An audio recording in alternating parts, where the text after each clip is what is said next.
we've seen under Ole Gunnar Solskjaer. Yeah, but listen, we knew it was going to come at some point. He's been on a phenomenal run. He's rejuvenated this place, give this place another a bit of belief. But today just wasn't. It was a level up. This is a Champions League playing against a team of experienced players, and we saw the difference in level with that from the Premier League here tonight. And bearing in mind, this is a team that hadn't kept a clean sheet in the Champions League all season. They came here, they defended to a man brilliantly. Marquinhos, as Owen said earlier, was fantastic in the middle of the park. But the defenders, centre-halves, were magnificent today and really didn't give this Man United any chances or any glimmer from an attacking purpose. And one of those central defenders, Kimpembe, was the man who gave them that all-important lead just after half-time, Paul. Yeah, it was. And I mean, they did their job so well in the first season. They came here, they defended to a man brilliantly. Marquinhos, as Owen said earlier, was fantastic in the middle of the park.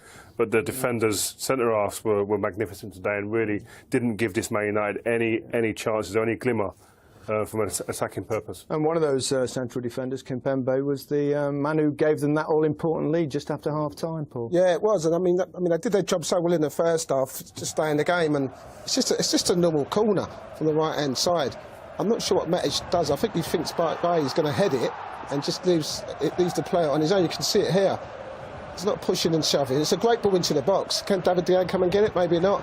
And for a centre-half, it's a fantastic finish, isn't it, Owen?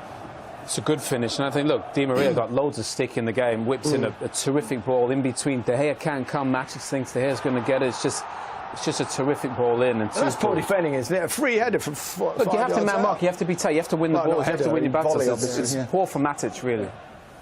OK, now there's an argument that Kimpembe shouldn't have been on the park at this stage.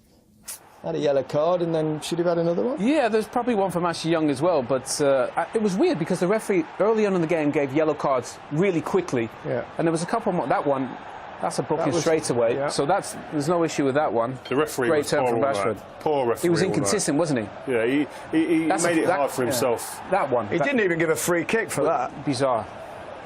I mean, that's another yellow card if you judge it by what. And this one as well. So he's already on a booking. That one. Yeah. Could have easily, and then a little drag back on Rashford. So he was inconsistent, the referee. He was all night. Yeah. Kylian Mbappe. He's a bit rapid, isn't he? I mean, just look at his run on the goal, and you see how far behind everyone else he came from. It's quite remarkable. And listen, Marquinhos here, we said I thought was the best player on the pitch today. Wins the ball off Pogba here, dilly-dallying, and then from here on, this is all about getting the ball from one area of the pitch to the other. But then when you see the pace, and in the first half, they didn't use the width enough. Here they play here, they didn't overplay, get out, and Di Maria gets wide and stays wide. Where in the first half he was coming inside too often. They didn't have that out ball many times. There he knows he's going to score. Look at the pace from him there. Mbappe knows he's going to score from there. But for me, Bailly's got to identify that. He's got to block the front post. He's got to do everything he can. He's in charge here. Look at Di Maria. He knows where to put it. He slows down. Exactly. Bailly slows down at the most important part. It's an absolute example there of how to score goals as a centre forward. What's the ball from Di Maria? Attack a point where you think the ball might go, and if against them, so they give themselves yards. They drop off. They don't try and play cheeky offsides or anything. They understand where the danger is behind. Sometimes you have to retreat and drop off at the right time to stop the ball even being played in there, let alone getting in there as a striker. Yeah, Paul Pogba, 2 yellow cards, missed the second leg, another sometimes. Yeah, I think it was the way he finished that interview was in a positive kind of vibe. I think he's very true.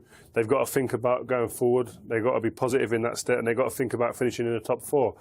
This game, this tie, I feel is kind of over. They lost their main man, Pogba, for the next leg after the red card. And I think this Paris Saint-Germain team was just a level up from the Man United team at the moment. The way that they play. Do you think that? Yeah, I think the quality, the experience at this level, the way that they managed the game, especially the way that they, after they went a goal up.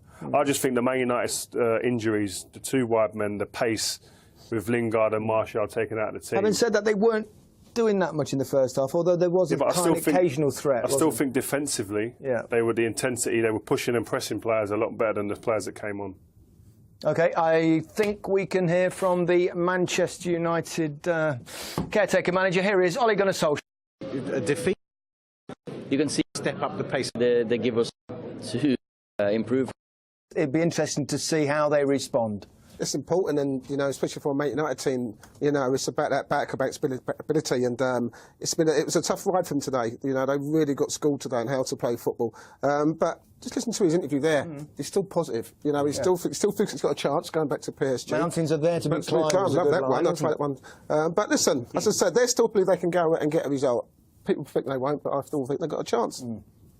Look, he's optimistic, but I think we need to give credit to Thomas Tuchel and the way he set his team. I've never seen a PSG team defend like that. Normally concede 3 and 4 and they go out. In recent years, we've seen them at this stage of the Champions League. They've struggled, particularly away from home. They have, yeah. And I think that was a big moment, really, for them, missing 2 of the most important players.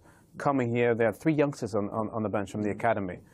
I think he's put in a top performance. Do you think, tactically, it possibly helped them not having Cavani and Neymar? No, I don't think it's a hypothetical question. No, I don't think in the slightest. No, because if Mbappe plays wide, he probably affects the game even more than he did even centrally today. But imagine Neymar. Perhaps they wouldn't have quite the same defensive. I know what you mean. As defenders, when your star man isn't there, or you've got a couple of players out, you do look at each other and go, "We're going to have to work together as a unit more than you would before if you've got your star men, because you think we rely on them, they'll get us out of it." But you think about they carried Dani Alves a little bit today at times, didn't they? Dani Alves and Jackson didn't really affect the game in the first half as much. Yeah, but actually, because I think the shape they were talking about was a defensive shape, because that's why they play one up top. As soon as you lose possession, you get back into defensive shape. When you've got the 3 up there, Cavani and that, there's too many gaps down the sides. And I think what happened today worked a treat for. You've got to remember, of course, 12 months ago, Paris Saint-Germain were almost favourite to win the competition. We kind of used, because of the nature of Manchester United's recovery, etc., you start to perhaps eliminate those thoughts from your mind a little bit. But they're one of the strong sides in Europe, the richest. One of the best teams. They added a world-class goalkeeper and they had a tactician in Tuchel. They're different. If they can get Cavani and Neymar back, you know, they're going to scare everyone. Paris Saint-Germain are a threat. They're going to be a threat for this tournament. They're working out how to defend, and they've got the artillery to hurt anyone. Yeah, very good. Can Manchester United possibly come back from this? Of course they can, but it's going to be hard. No, I can't see. Listen, you can't see it. Two is a big ask. If they score early doors, then you never know. OK, we're out of time. Thanks very much.